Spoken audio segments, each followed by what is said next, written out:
그분의 길은, 그 빛의 길은, 그 영혼의 길은 이 시점, 이 지점, 이 자리에서도 절실하나 육체로 갇혀버린 신의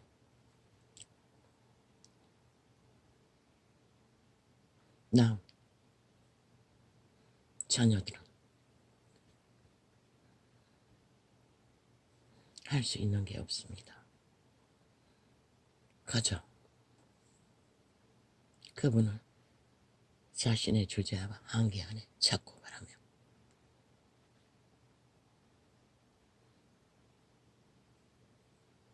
그러나 그분은 기록된 그대로 우리에게서 멀리 있지 않다고.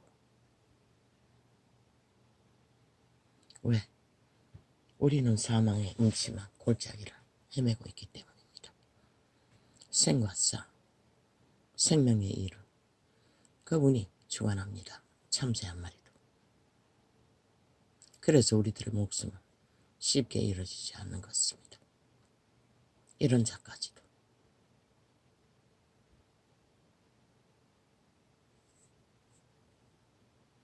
너무나 긴 세월 홀로였습니다. 갇혀버린 그 자리에서. 육체의 가치는 얼굴에 있습니다. 환경에 있습니다. 존재의 실상에 있어. 어릴 때는 부모 그늘했어. 그런대로 그렇게. 그러나 나머지는 오직 쫓기며 도망자의 길에서 지켰습니다. 오늘 아침에 왜 이것이 기억나는지 모릅니다. 어느 오지에서 어느 새벽에 나는 그때는 생선을 팔았습니다. 오징어랑 그거 생물 부둣가에 들어오면 입찰 받아가지고 팔기도 하고 오징어를 입찰해서 팔기도 하고 새벽에 일찍 나오는데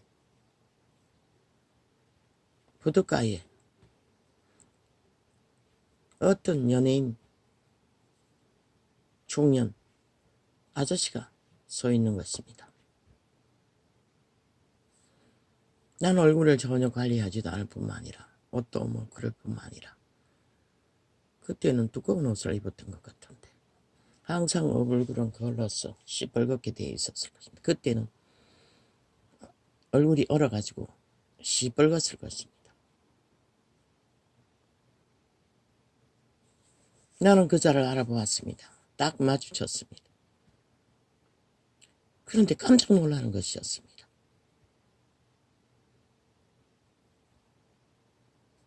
그러나 내가 아무 말도 아무 행동도 하지 않으니 그곳에서 촬영이 있었습니다.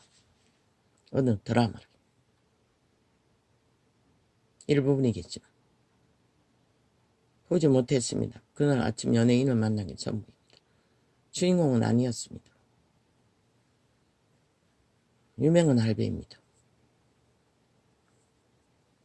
그 나이가 돼도 육체를 가진 신들은 외모에서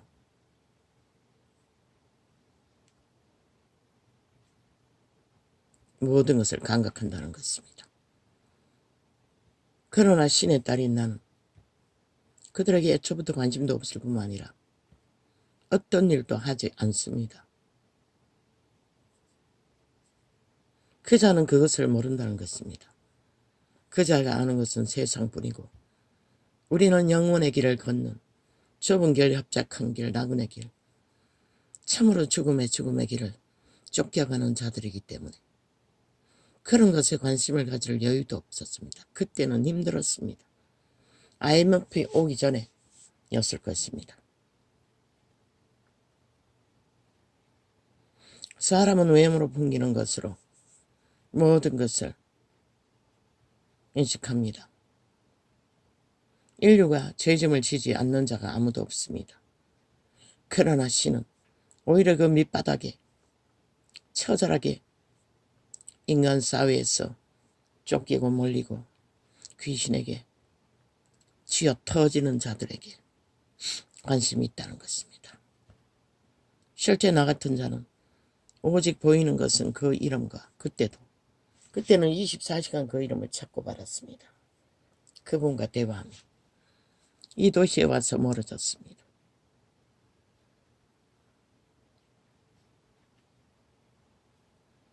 때때로 소망의 기도를 응답도 받았지만 물론 거기서는 기도원 동지들과 함께 부지런히 기도원을 찾아 함께 교류했습니다. 그래서 기도는 놓치지 않았습니다. 종교 조직에서 하는 기도가 아니라 집중적인 기도를 집에서나 기도원에서나 특별 기도를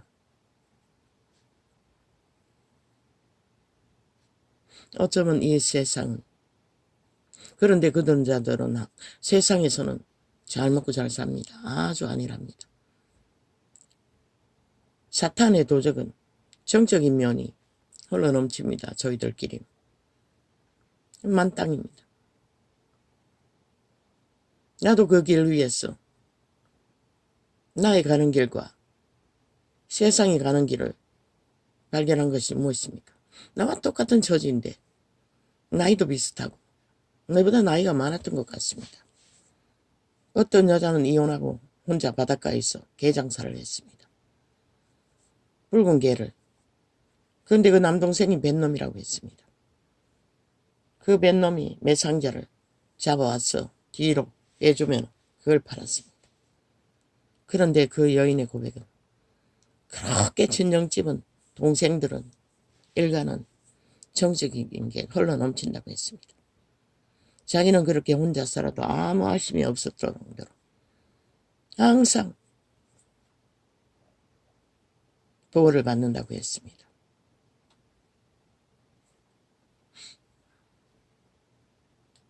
그러나 나의 생애는 일가의 친지들은 일찍이 끊어졌습니다. 그때는 몰랐습니다.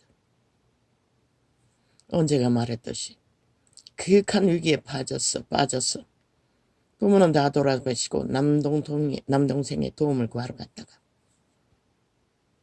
그때 그 오지에 높은 산에 길이 뚫린 곳을 그 산말 오토바이를 끌고 오르다가 중턱에 다 오르지 못하고 1단으로 올라갔는데 오토바이가 윙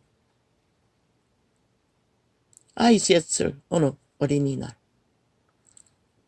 임명수 2광주리를 그때에도 임명수가 샀습니다. 씻고 아이셋을 씻고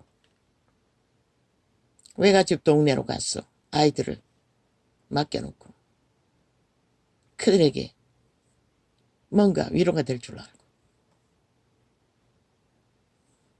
나는 장사를 하려고 꼭대기를 오르지 않고 윙 소리가 났습니다. 꼭대기가 올라가지 않았어. 오일 기름이 뿜어져 나왔습니다. 쭉 한쪽 발로 그것을 구멍을 막고 한쪽 발로 악셀을 밟았습니다. 꼭대기에 올라가니 소리가 멎지를 않으니 마지막 길 정리를 하던 공사 인부들이 다 쳐다봤습니다. 그리고 꼭대기에서 내리막길로 굽이굽이 내리다가 그때는 두려움이 없었습니다. 무서움도 없었습니다. 전혀 무섭지 않았습니다. 그 아이들 3명 다 초등학교 안 들어갔던 나이입니다. 개골창에 가서 멎어버렸습니다. 다 내려가가 개울가에 갔어. 거기는 아직 길이 안 뚫린 것 같았습니다. 맞은편에서 길을 닦아서 산대벽에 이제 정리하고 있었던 것입니다. 옛날 길은 있었습니다.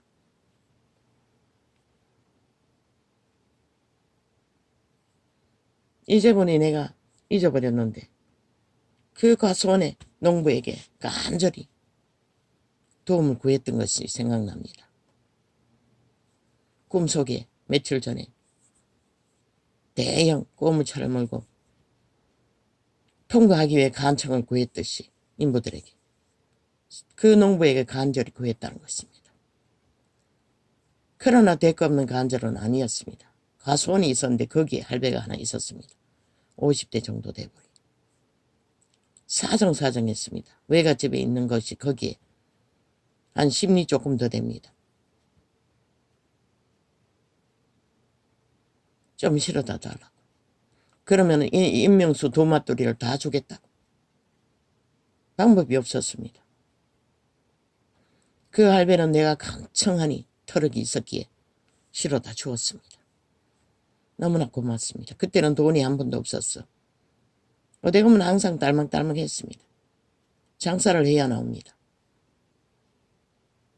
한 번도 주지 못하고 고기 도마뚜리를 주었습니다. 그때 얼마인지는 잘 모릅니다. 구사일생으로 살아갔어. 나는 그래도 정적인 부분으로 남동생 부부가 농사 짓고 있는 곳에 갔습니다. 딸 하나 아들 하나.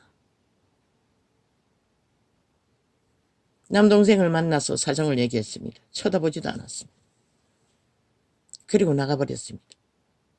어느 개새끼가 찾아와서 앵앵거리나 하는 뜻으로 같이 쳐다보지도 않았습니다. 아무 말도 하지 않았습니다. 이미 그때는 해가 기웃기웃 있었습니다.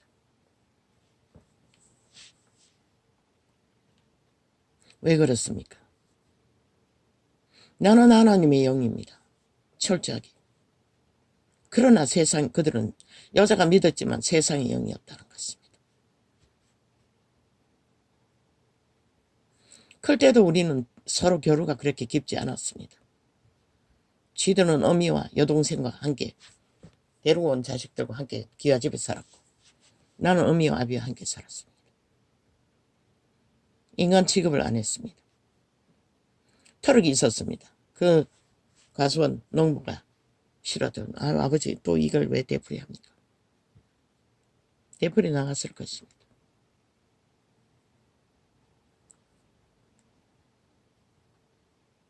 아마 그때 천사들이 그 운전대를 잡았을 것입니다. 아니면 우리는 일가족이 거기서 몰살을 했을 것입니다. 내가 조금만 두려웠대도 두려움은 귀신이 줍니다.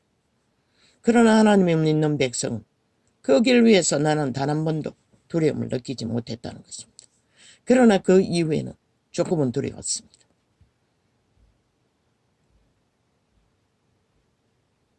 그날 깜깜해졌습니다. 그 개밥 취급받고 그 여자도 남동생 여자도 원래 순복음 출신인데 세상 일에는 능하지만 저희끼리는 말이 많지만 내하고는 별로 대화한 적이 전혀 없습니다. 그런데 그 집에는 그런 상황에서도 피아노를 들여놓고 딸년을 피아노 공부시키기 위해 좋은 것은 다 한다는 것입니다. 부도 나기 직전입니다. 그 이후에 부도가 났습니다. 다 팔아쳐먹고 도망다녔습니다. 우리는 우두커니 남의 집에 와가 쳐다보지도 않는데 거기 머물 수가 없었습니다. 어미 아비는 이미 떠나고 없었습니다. 나는 길을 나섰습니다. 심리가 넘습니다. 아이 셋을 둘 걸리고 한 놈은 없고 막내는 그때 없지는 않았습니다. 그때 업고 다니지는 않았습니다. 아장아장 걸었습니다. 그때 업고 갔나 모르겠습니다. 오토바이 실었을 정도면 걸어 다녔습니다. 큰아이와 4살 차이입니다. 아직 학교를 안 들어갔습니다. 아니가 학교가 들어갔나? 응, 학교는 들어갔네. 갔도록 갔겠네. 그 길을 걸어 초등학교 있는 데까지 가지 못했습니다. 그 마을이 보이는 봉답이라는 못 씻는 곳을 산등성이를 막 돌 적에 택시가 하나 왔었습니다. 그리고 섰습니다. 두 사람이 타고 있었습니다. 사정을 물었습니다. 말했습니다. 그들이 무슨 말을 했는데 내게는 하나도 안 들려왔습니다. 그래서 나는 그 농장으로 다시 데려다 달라고 했습니다. 그들이 도와주겠다고 하니 타라고 했어. 그들을 내 거처까지 태워다 돌라고 할 수는 없지 않습니까? 돈이 한 푼도 없었어. 그 농장은 그들이 가는 곳에서 그리 멀지 않았습니다. 그 말에 속했기 때문에. 그들이 가는 곳에. 영업 택시는 아니었습니다. 자가용이었겠죠. 그때는 잘 없었습니다.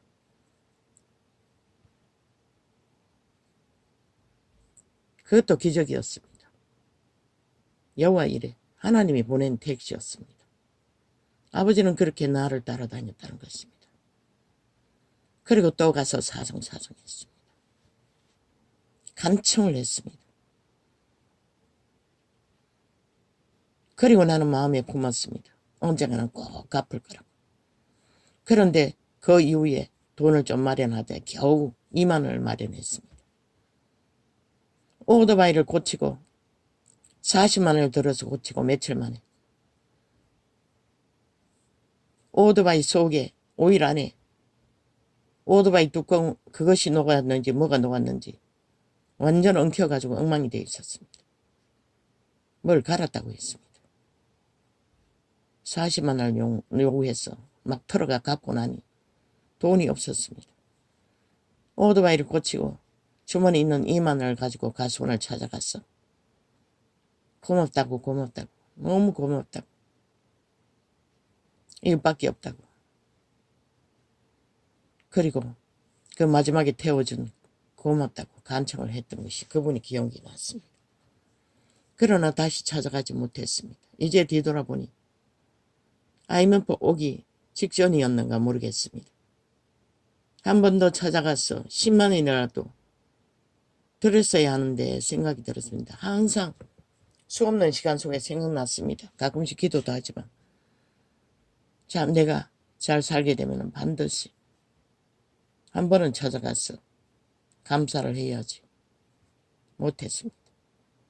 그때 그 상황이 간청하는 상황이었습니다. 그리고 일가천지는 다 끊어졌습니다. 아무도 그때까지 친모는 살아 있었습니다.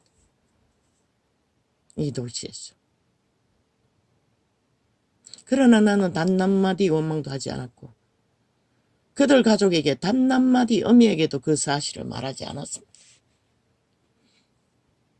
그리고 그 남동생에게 억한 말 한마디도 하지 않았습니다. 마음의 원망도 품지 않았습니다. 그리고 이후에 어미가 죽고 이 서울에서 이 도시에 왔을 적에 우리 집에 자고 갔습니다. 부부가. 나는 아무 감정도 없었습니다. 그 데려온 어미의 자식들과 죽이니 살리니 싸웠을 뿐이지. 나는 그냥 말렸을 뿐입니다. 하루를 자고 그 이튿날 장례 치르고 갔습니다. 그리고는 소식이 없습니다. 전혀. 전화 한 번 하지 않습니다. 나도 하지 않습니다. 마지막 여동생이 입에 침을 바르고 거짓말로 어지간히 생각하는 것처럼 그것도 영샘이 되고 나서 입에 바른 말을 했어. 단 몇 마디. 그 여동생도 맞네. 여동생에게도 간청했네. 우리가 지금 14평이 있습니다. 아주 좁습니다. 주차장을 넓게 만들어서 그런지 방은 좁습니다. 창구처럼.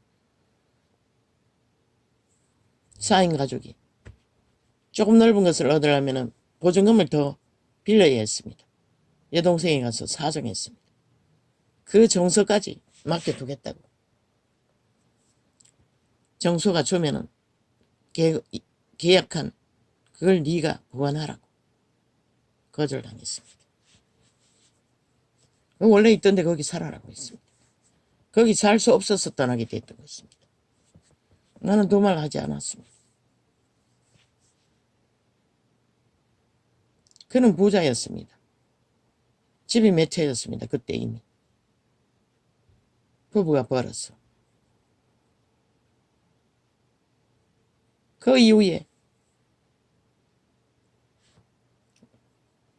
어미가 죽고 어지간히 생각하는 것처럼 한 번 전화가 왔어.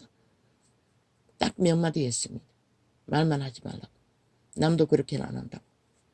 딱 몇 마디 했더니 스스로 전화 듣다가 끊어버렸어. 세상은 그렇게 존심의 하늘이라는 것입니다. 내가 한 번씩 한두 번 찾아갔습니다. 오라 했어. 완전 거지 취급했습니다. 그리고 지들의 대화는 그 어부형 딸들 같이 오라 해놓고 내가 주겠다고 지혜의 간장과 감자가 많다고 고구마가 있다고 오라 오라 해서 갔습니다. 다 주워버리고 내가 늦게 도착했는데 아무것도 없었습니다. 그리고 씨앗 터진 김과 벌겋게 상해버린 김 그리고 홍시가 있었는데 집 한 채는 주택입니다. 감나무가 있었어. 감밖에 없다고 했습니다. 나는 또 달라고 했습니다. 감자 준다는 거 어딨냐고. 집에 가려고. 없다고 했습니다. 자가용 가져온 큰언니한테 다 줘버렸다고 했습니다.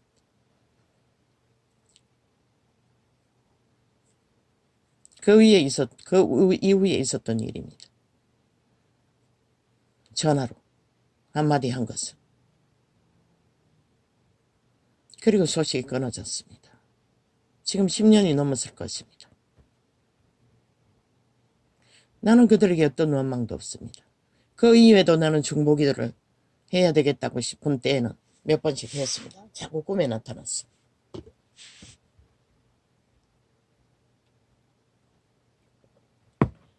내 마음에는 어떤 원망도 그들에 대한 원한도 없습니다.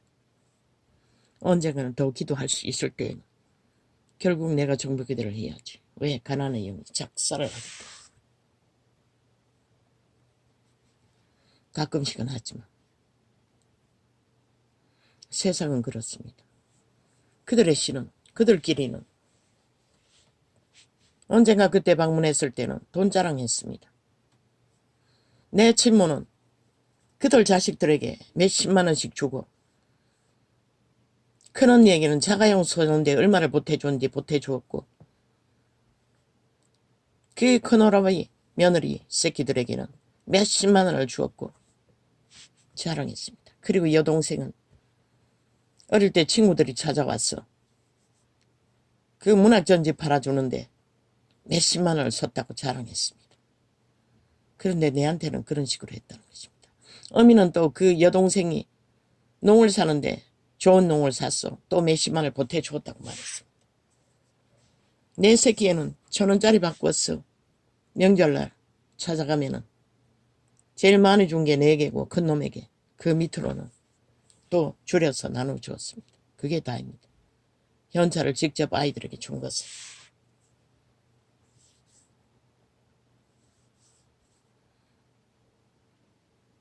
그때는 별로 억울하지 않았습니다. 누구에게 말하지도 않았고 그걸 홀로 생각하지도 않았습니다. 이 창이 열리고 그 고백을 몇 번 했을 것입니다. 영이 다르다는 것입니다. 그들의 영과 내 영이 다르다는 것입니다. 그들은 껄끄럽다는 것입니다. 알게 모르게. 저 아이가 나한테 그러듯이 밉다는 것입니다. 어쩌면 세상은 두려움을 느낄 것입니다. 그것도 나같이 밝고 다른 햇볕에 끌린 얼굴에 뭐 잘나지도 않고 검붉게 된 얼굴이 가까이 다가오니 연예인이 깜짝 놀라듯이. 왜 놀랐겠습니까? 달겨들까봐 그랬겠죠. 아는 척 할까봐.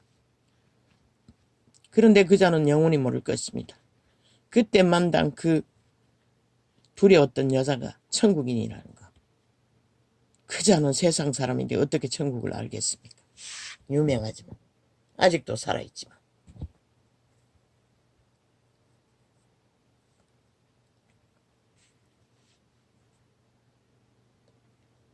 그러나 우리는 세상 속에서 나그네로 살 수밖에 없습니다. 우리의 영이 하나님께 온전히 속해 있다면 절대로 쉽게 함목되지 않습니다.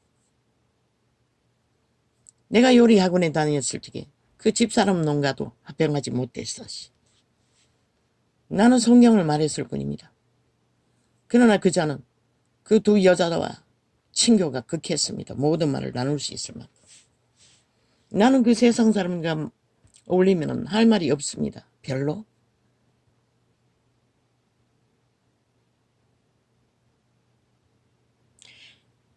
하나님의 신의 인도를 받아 천국 길을 가는 자는 억울한 자도 없습니다.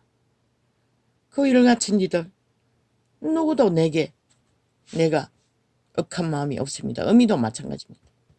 이 나팔을 불기 위해 창을 열었어. 말을 하게 되었어. 이 감정도 아침에 자고 나서 떠올라서 하고 있습니다. 일찍이 그분이 가르쳐 준 것은 이미 내 죄가 되면 내 죄라는 것, 내 운명도 내 죄의 대가라는 것, 누구도 원망하거나 탓하거나 불만할 대상은 아무도 없다는 것이다. 그저 그 죄로 인해 고통은 하나님께 호소하고 하나님이 해결하시 주시길 40년을 갈망하며 달려왔는데도 캄캄하다는 것입니다. 예품에 귀신 잡아난 교회를 통해 어제도 잠깐 예언을 하는 것을 들었습니다. 보니 거기서 사역하고 있는 자를 몇 사람 하는 것 같았고 거기 교인 같은 권사라는 사람들을 예언하는 것 같았는데 캄캄했습니다. 그곳에 속한 자도 저 정도면 예수님은 많은 소망의 말을 했지만 나의 느낌으로는 참 물고면 어쩌면 우리 같은 자는 유명한 자도 알지 못하고 뛰어난 자도 만날 기회가 없으니 이렇게 홀로 씨름하며 가는 날까지 최선의 평안으로 그분의 보호 아래 머물다 저 새끼들에게 구원의 소망을 주고 가는 것이 최선이겠구나. 어제는 놓쳤습니다. 그것을 듣고 실험하다가 낮에 종일 누웠어. 마지막 예품 그 예언 창을 듣다가 어제는 많이 잤습니다. 꿈만 요란하고. 역시 가난이요. 일적을 통한 떼거지. 참으로 지겹습니다. 그러나 피할 길도 없습니다. 이미 우리 육체 안에 장악하고 있는 세력이기 때문에. 그러나 오늘 아침은 아픈 것은 하나도 없습니다. 고통스러운 것도 없습니다. 팔도 뭐 조금 들었다 놨다 하면은 뭐 힘줄이 끊어졌는가 조금 아픕니다. 그곳에. 그 다른 것은 없습니다. 오늘은 그렇게 자각되는 통증은 없습니다. 잠을 많이 잤는데도 예쁜 뒤집어 쓰고 금방 자버렸습니다. 그 예언 기도하는 창이 들은 게 마지막이었습니다.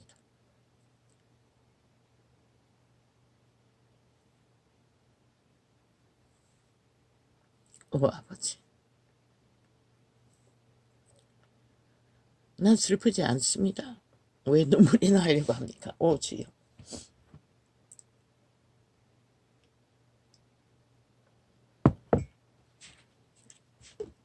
무엇이 슬픕니까? 나보다 더하게 처절하게 죄악에 매였어. 이제 극한 고통 속에 몰린 자들도 이 땅 위에는 숱하게 있는데 어제까지 죽음을 맞은 자도 숱하게 있는데 소망 없는 길에서 나도 말했는데 그들은 그 길을 알지도 못하고 관심도 없이 오직 사탄의 세상 죽은 자의 도적의 소욕 자아숭배를 하며 핫하고 화려한 꿈을 꾸고 사는데 나 같은 자는 그래도 그 좁은 길 협착한 길을 찾고 바라고 있는데 뭐가 문제냐고. 별로 고통스러운 것은 없습니다. 이렇게 살아도.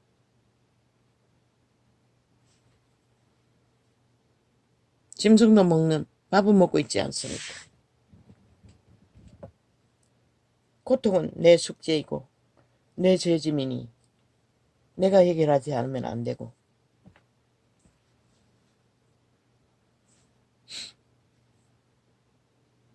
우리의 가는 길은 저마다의 수준이 있습니다. 한계가 있습니다. 우리에게